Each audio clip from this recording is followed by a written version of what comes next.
plongeant un peu plus encore la capitale dans un nuage de fumée. Un nuage qui s'étend jusqu'à l'aéroport de la capitale où les avions n'ont pas pu se poser ce matin. Partout dans le centre, la visibilité ne dépasse pas une centaine de mètres. L'air est de plus en plus irrespirable. Et la canicule qui devrait se poursuivre dans le pays jusqu'à la fin du mois n'arrange rien. Le nombre de décès à Moscou a augmenté de près de 50% en juillet dernier. On dénombre 5000 morts supplémentaires imputables aux fortes chaleurs. Pour combattre les incendies, les autorités russes lancent un appel aux volontaires.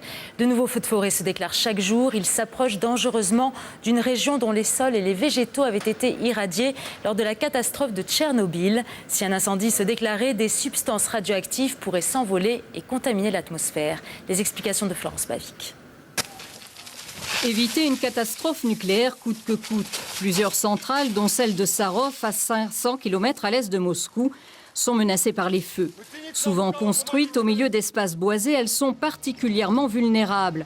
Les autorités russes ont indiqué avoir évacué les matières fissiles et explosives de la centrale de Sarov. Mais c'est à nouveau à Tchernobyl et sa région qui focalise les craintes. En avril 86, le réacteur de la centrale explose.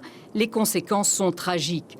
L'environnement en a gardé à jamais les stigmates. Aujourd'hui, les forêts ont reverdi, mais le bois des arbres qui poussent sur ce territoire contaminé stocke toujours du césium-137 dans le sol. Si les arbres brûlent, ces matières radioactives vont se retrouver dans l'air. Question, avec les vents, peuvent-elles atteindre la France comme ce fut le cas en 86 ? On est vraiment dans un cas de figure où la radioactivité est présente dans les végétaux de Tchernobyl, donc 30 ans après. Et pour nous, c'est clair que c'est un gros danger pour l'environnement. On n'est pas dans des faibles doses, contrairement à ce qui est dit, c'est vraiment des niveaux importants.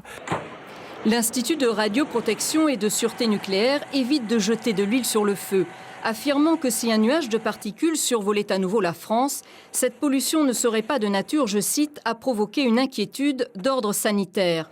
Le césium-137 intervient très facilement dans la radioactivité de l'air. Voilà ce qu'on pouvait dire sur